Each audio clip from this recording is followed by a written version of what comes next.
Hi, my name is Kelly Cheatham. I'm a digital learning specialist for Fort Worth ISD. This video is part of a series of videos about how to facilitate student discussion and collaboration in the virtual environment. In this particular video, we're going to talk about one of my favorite tools, Padlet. So to set up your Padlet, the first thing you'll want to do is just navigate to their website. It's padlet.com. And then if it's your first time in, you can click on the sign up for free button. When you get here, you could go ahead and sign up with your Microsoft account, or you could choose to sign up with your Google account, either one.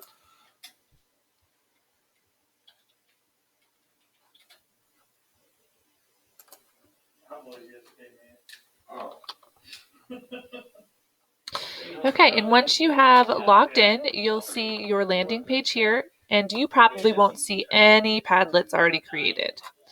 To create your first Padlet, all you need to do is click on Make a Padlet. So you'll have 8 different options for your Padlet. There's a lot of information out there about which option is the best. Some of the ones that I like most for student collaboration are just the wall, or the back channel is a great way for your students to collaborate in a kind of a form that's similar to how they text. So if you wanted to simulate a text message chain, back channel would be a great one for them. There are other ones here that are great for kind of creating student products. So if you want students to collaborate to create a timeline or a map or something along those lines, there are some other great options there. For the purposes of this video, I'm just going to go ahead and select wall here. And it's going to create my first Padlet.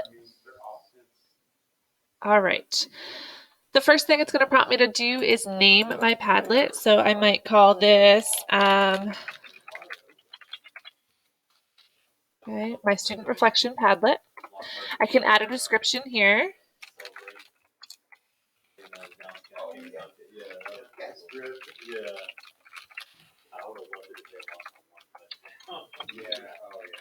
Okay.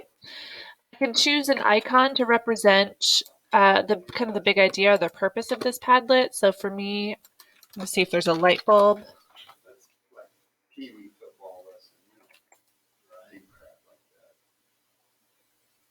There's a light bulb, so that would make sense here. Okay, and notice that it put that little icon up here in the top left corner.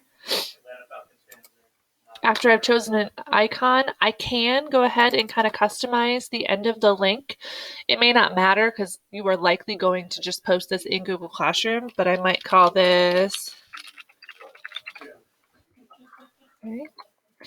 And then you can go ahead and customize the appearance of it. So you can change that wallpaper. They have a lot of preloaded options here. Okay. You can go ahead and change the color scheme from light mode to dark mode, and then you can change the font. So I'm going to leave that as is. Underneath that, under posting, you can choose a couple of options here. If you choose attribution, if your students are logged in, it will post their name above each post. However, as of right now, we do not have a data security agreement with Padlet, so we cannot have our students log in anyways, so this option is not going to matter right now.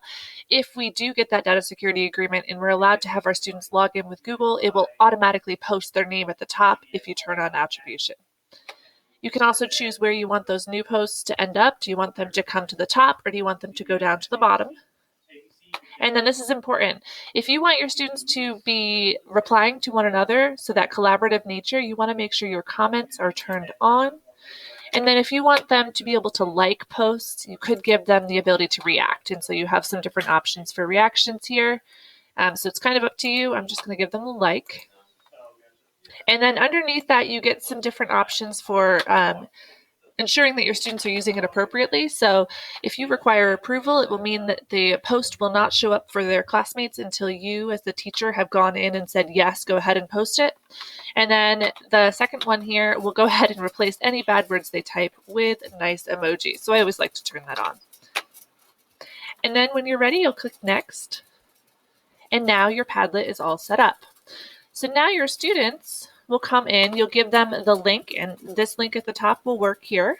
So you'll just share the URL on your Google Classroom. You can also hit the share button at the top here, and you'll get the option to copy the link to your clipboard, and you also have the option to share on Google Classroom right from here.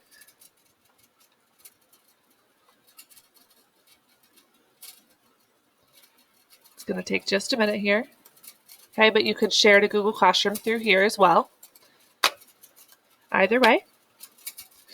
And then your students will come in and they'll be able to add their posts. And so when your students come in to add their posts, they will see at the bottom right-hand corner that little plus button. They won't see the pencil, they'll just see a plus. So I'll go ahead and demonstrate this in an incognito window so that I am not logged in edit mode.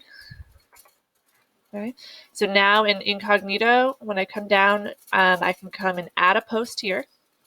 And it will just pop up with this little box. So the first thing it's going to ask for is a title. Now, because your students are not logged in, you may want to suggest to them that the title be their name. And then underneath that, you'll have them respond to your prompt. So in this case, I just asked them to post their aha moments, so something that happened in class or something they learned about that was exciting. And they can post by adding text here.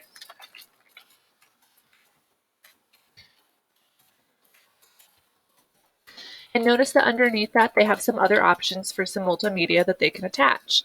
So the first one is their option to upload something that they have saved on their computer. They can link to a website. They can find something on Google. They can add a photo, and this is cool because you can add it directly from your webcam. And then in those 3 dots, there are lots more options. So again, we have those first 4, but then we also have the option to record, either film or your voice. We have a screen recorder in here. They can draw on a canvas. They can add a location, and they can link to another Padlet. So lots of different ways for them to respond. When they're done, all they need to do is click off. So this is live.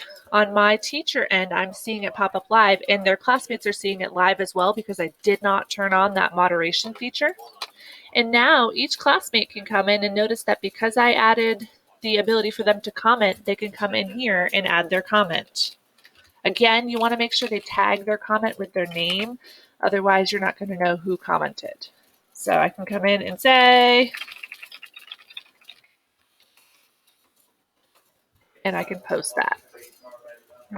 I also turned on that option for them to like those posts so they can come in and they can heart them as well. So Padlet's a really great way for students to not only collaborate with one another, but also share things. So you notice that there were a lot of different ways for them to post. You could have them record an aha moment using that camera. You could have them add a picture of work. They could link to something, a product that they've created. So lots of different ways to kind of collaborate within Padlet. Now, the one limitation of Padlet is that you are very limited in the number of Padlets you can create. So you'll notice when I go back to my home page here for Padlet that I only have 8 slots available. So I have 8 slots available. I can only create 1 more right now. But if you have created a Padlet that you no longer need, if you archive it by clicking the 3 dots in the top right-hand corner of it, that'll free up a spot for another one. So you could create your Padlet, archive it when you're done, and then have plenty of space for more Padlets in the future. So that is Padlet in a nutshell, another great tool for student collaboration and discussion. If you have any questions about how to use Padlet, please reach out to your digital learning specialist.